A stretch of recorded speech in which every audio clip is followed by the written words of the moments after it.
Introduction. इसमें हमारा topic है एस्केप सीक्वेंस। ठीक है, जब हम प्रिंट एफ का फंक्शन इस्तेमाल करते थे तो क्यों यूज़ करते थे, क्योंकि उसमें हमने जो है वो आउटपुट शो करानी होती थी, ऐसे ही है। लेकिन एस्केप सीक्वेंस में हम एस्केप सीक्वेंस हम इसलिए इस्तेमाल करते हैं ताकि जो है वो आउटपुट को चेंज कर सकें। ठीक है, ये किस लिए इस्तेमाल होता है? आउटपुट को चेंज करने के लिए। ठीक है, अच्छा, इसमें हम किस तरह से इसको चेंज कर सकते हैं, इसके स्टेप्स हम पढ़ते हैं नेक्स्ट। जैसे कि लिखा हुआ है print F hello, print F world, मतलब एक स्टेटमेंट है हमारे पास हेलो वर्ल्ड। ठीक है, वो एक ही लाइन में राइट की गई है, जिस तरह से ये देखें ना, ये सेपरेट सेपरेट की हुई है ना मैंने, लेकिन हमने क्या करना है, हेलो वर्ड को एक लाइन में हमने राइट करना है, और हेलो को हमने एक लाइन में राइट करना है, और वर्ड को हमने नेक्स्ट लाइन में राइट करना है। तो हम इस तरह से नहीं करेंगे, हम उसके लिए बैक स्लैश का इस्तेमाल करेंगे। ठीक है, अगर हम इस तरह से राइट कर भी देंगे प्रिंट एफ हेलो, फिर नेक्स्ट लाइन पर लिखेंगे प्रिंट एफ वर्ड, तो वो हमें उस तरह से राइट करके नहीं देगा। ठीक है, वो एक ही लाइन में वो पूरी स्टेटमेंट फिर भी आएगी। जब हम जो है वो उसे एंटर करेंगे ना, तो वो हेलो वर्ल्ड इकट्ठा ही राइट किया हुआ आएगा।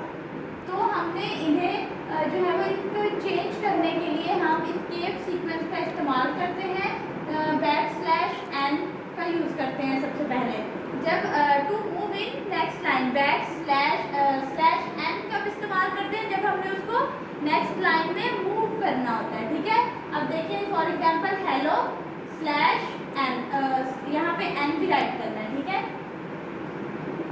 Slash hello hello slash N word write करेंगे। ठीक है, अब वो हमें किस तरह राइट करके देगा, एक लाइन में हेलो और उससे नेक्स्ट लाइन में वर्ड। ठीक है, इसके बाद अगर हम स्लैश टी लिखते हैं, अब ठीक है हमने ये राइट कर लिया, अब हम क्या करना चाह रहे हैं, हम इसको लिखना एक ही लाइन में चाह रहे हैं, लेकिन हम चाहते हैं इन दोनों वर्ड्स के दरमियान स्पेस हो काफ़ी सारी। ठीक है, तो उसके लिए हम स्लैश टी का इस्तेमाल करेंगे। अगर हम इसी तरह जैसे यहाँ हमने स्लैश एन लिखा है, इस स्लैश एन की जगह हम स्लैश टी राइट करते हैं, तो वो क्या होगा, वर्ड्स के दरमियान स्पेस जो है वो क्रिएट हो जाएगी। ठीक है, अब हमने क्या करना है, हमारे पास जो स्टेटमेंट है हेलो वर्ल्ड, हमने उसको डिलीट करना है, उसमें से थोड़ा सा पार्ट जो है या उसकी स्पेलिंग जो है वो हमने करेक्ट करना है, उसको डिलीट करना है। तो हम उसके लिए स्लैश बी का इस्तेमाल करेंगे। ठीक है, उसी तरह से उन वर्ड्स के दरमियान में हम स्लैश बी लिखेंगे, तो जो वर्ड हम जो रिमूव करना चाहते हैं वो रिमूव हो जाएगा। ठीक है, नेक्स्ट देखें स्लैश ए है, स्लैश ए का यूज़ क्यों करते हैं, बीप की साउंड प्रोड्यूस करने के लिए।